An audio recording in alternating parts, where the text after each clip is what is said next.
देश भर में 77वें गणतंत्र दिवस का जश्न मनाया गया, लेकिन जयपुर में प्रदेश कांग्रेस मुख्यालय पर यह जश्न केवल रस्म अदायगी का नहीं था। यहां तिरंगा फहराने के साथ साथ बयानों के ऐसे तीर छोड़े गए जो सीधा दिल्ली तक निशाना साध रहे थे। पीसीसी चीफ गोविंद सिंह डोटासरा और नेता प्रतिपक्ष टीकाराम जूली ने गणतंत्र दिवस के मंच को विरोध का मंच बना दिया। संविधान बदलने के आरोप से लेकर शंकराचार्य के अपमान तक कांग्रेस ने बीजेपी को चौतरफा घेरा है। डोटासरा ने तो यहां तक कह दिया कि अधिकारों पर बुलडोजर चलाया जा रहा है। क्या है पूरी खबर, देखिए। जयपुर स्थित प्रदेश कांग्रेस कार्यालय में 77वां गणतंत्र दिवस हर्षोल्लास के साथ मनाया गया। पीसीसी चीफ गोविंद सिंह डोटासरा ने तिरंगा फहराया और सलामी दी। इस मौके पर कांग्रेस की एकजुटता दिखाने की भी पूरी कोशिश की गई। मंच पर डोटासरा के साथ नेता प्रतिपक्ष टीकाराम जूली, पूर्व मंत्री प्रताप सिंह खाचरियावास, विधायक रफीक खान और अमीन कागदी जैसे दिग्गज मौजूद रहे। खास बात यह रही कि पूर्व मुख्यमंत्री अशोक गहलोत के पुत्र वैभव गहलोत और महेंद्रजीत सिंह मालवीय भी इस कार्यक्रम में विशेष रूप से शामिल हुए। लेकिन जैसे ही मीडिया से रूबरू होने की बारी आई, जश्न का माहौल सियासी जंग में बदल गया। गोविंद सिंह डोटासरा ने केंद्र की मोदी सरकार पर अब तक का सबसे तीखा हमला बोला। उन्होंने कहा कि यह दिन गौरव का जरूर है, लेकिन आज संविधान पर खतरा मंडरा रहा है। डोटासरा ने आरोप लगाया कि जब से मोदी जी सत्ता में आए हैं, बाबा साहेब के बनाए गए संविधान को बदलने की लगातार कोशिशें हो रही हैं। डोटासरा ने कहा कि अधिकारों पर बुलडोजर चलाया जा रहा है, लोगों में डर और भय का माहौल है, लेकिन आज हम संकल्प लेते हैं कि जब तक हमारे शरीर में खून की आखिरी बूंद रहेगी, हम संविधान को बचाने के लिए लड़ेंगे। डोटासरा ने एसआईआर, स्वायत्त शासित संस्थाओं पर कब्जे का जिक्र करते हुए कहा कि जनता के वोट की चोट के अधिकार को खत्म करने की साजिश रची जा रही है। दूसरी तरफ नेता प्रतिपक्ष टीकाराम जूली ने भी सरकार को घेरने में कोई कसर नहीं छोड़ी। उन्होंने आर्थिक मोर्चे पर बात करते हुए कहा कि अमेरिका टैरिफ थोप रहा है और ऑपरेशन सिंदूर में भी देश को साथ नहीं मिला। उन्होंने आरोप लगाया कि सरकार गरीब की जेब पर डाका डालकर सोशल सिक्योरिटी की योजनाएं बंद कर रही है। लेकिन जूली का सबसे बड़ा हमला धर्म के मुद्दे पर था। उन्होंने बीजेपी की दुखती रग पर हाथ रखते हुए कहा कि जो लोग सनातन की बात करते हैं, वे आज सनातन के सर्वोच्च पद यानी कि शंकराचार्य को भी नहीं मान रहे। जूली ने तंज कसते हुए कहा, जिन लोगों को पूजा करनी थी, आज वो राजनीति कर रहे हैं। धर्म के नाम पर सत्ता में आए लोग अब धर्मगुरुओं का ही अपमान कर रहे हैं। कुल मिलाकर गणतंत्र दिवस के मौके पर राजस्थान कांग्रेस ने ये साफ कर दिया कि आने वाले दिनों में उनकी लड़ाई और तेज होगी। एक तरफ डोटासरा ने खून की आखिरी बूंद वाली कसम खाई, तो दूसरी तरफ जूली ने शंकराचार्य के मुद्दे को हवा देकर बीजेपी के कोर वोट बैंक पर सवाल खड़े कर दिए। अब देखना यह होगा कि बीजेपी ने आरोपों का जवाब कैसे देती है। इस पर आपके विचार कमेंट बॉक्स में साझा करें और बने रहें द फैक्ट इंडिया के साथ। शुभकामनाएं।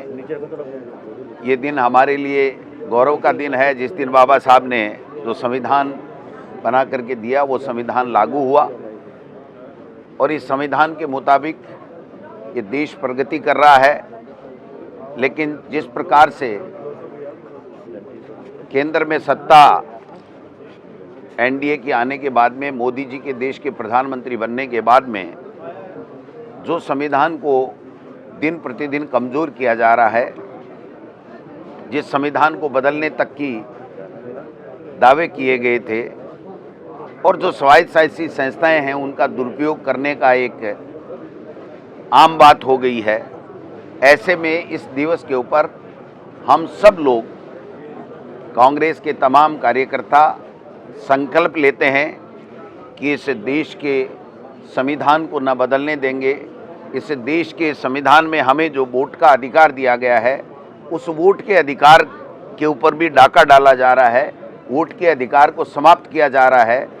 और आपने देखा होगा कि एसआईआर के नाम पे इस देश में और प्रदेश में किस प्रकार से लोकतंत्र की हत्या का, वोट की हत्या का जो नग्गा नाच किया गया, वो शर्मनाक है। हमारे नेता राहुल गांधी जी ने एक पर एक खुलासे करके बिल्कुल स्पष्ट बताया।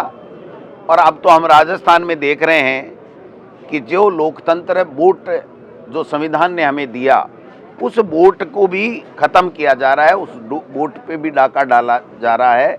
और जो स्वायत्त शासित संस्थाएं, उनके ऊपर पूरी तरीके से केंद्र की सरकार ने कब्जा कर लिया है। आज लोगों में डर का माहौल है, भय का माहौल है। हर वर्ग जिस संविधान के मुताबिक उसको स्वतंत्रता का अधिकार मिला, उसके ऊपर बुलडोजर चलाए जा रहे हैं। और आपने देखा होगा कि राजस्थान के अंदर हजारों नागरिक जो 2002 की एसआईआर से मैपिंग हो गए, उन मैपिंग होने के बाद में जो उनका कानून कह रहा है भारत निर्वाचन आयोग का, उसके बावजूद भी उन वोट को काटा जा रहा है। और मैं समझता हूं कि वोट का अधिकार हमारा समाप्त किया जा रहा है। ऐसे में हमारे संविधान के ऊपर सवालिया निशान ये भारतीय जनता पार्टी की चुनी हुई सरकारें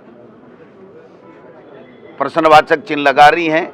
ऐसे में हम सब लोगों ने आज संकल्प लिया है कि हम इस लोकतंत्र को बचाने के लिए, संविधान को बचाने के लिए हम लड़ाई लड़ेंगे। आखिरी बूंद जब तक हमारे खून की जब तक शरीर में होगी, तब तक भी हम इस लड़ाई को लड़ेंगे, क्योंकि यह आज़ादी और ये संविधान हमें यूं ही नहीं मिला। हमारे महापुरुषों ने त्याग, तपस्या और बलिदान का उनका इतिहास रहा है, कुर्बानियाँ दी हैं। उस कुर्बानियाँ से हमें देश की आज़ादी मिली है और देश की आज़ादी के बाद में आज के दिन हमें हमारा संविधान मिला है, जिस संविधान पे हमें गर्व है। भारतीय जनता पार्टी के लोग संविधान की दुहाई देते हैं और प्रतिदिन उसी संविधान की धज्जियां उड़ाने का काम करते हैं। मैं समझता हूं कि ऐसे में हमारी ड्यूटी बन जाती है कि कैसे हमारा भाईचारा बरकरार रहे, कैसे हम प्रगति करें, कैसे हमारा देश और प्रदेश प्रगति करे, कैसे हमारा संविधान सुरक्षित रहे, कैसे ये लोकतंत्र और ज़्यादा मजबूत हो और लोकतंत्र में सबको जो अधिकार दिया गया है बराबरी का, वो बराबरी का अधिकार मिले। इसके लिए हमें आज के दिन संकल्प लेकर के हम लोग प्रयास करेंगे कि हम लोग कामयाब होंगे। इनके जो गलत मंसूबे हैं वो धराशायी होंगे। यही कहता हुआ मैं मेरी बात को समाप्त करता हूँ। Thank you. रुकिए और जरा ध्यान से सुनिए। क्या आप हमारे इन खबरों से अपने व्यापार को भी बढ़ाना चाहते हैं? तो आप भी खबरों के दौरान इस तरह के एलिमेंट्स पर अपना विज्ञापन दे सकते हैं, या फिर ऐसे खबर के 1 मिनट बाद अपना पूरा विज्ञापन डलवाएं, जो कि 8 लाख से ज्यादा सब्सक्राइबर्स और फॉलोअर्स वाले द फैक्ट इंडिया चैनल्स और पेजेस से राजस्थान के कोने कोने में पहुंचेगा और इससे आपका व्यापार, ब्रांड सब कुछ बढ़ेगा।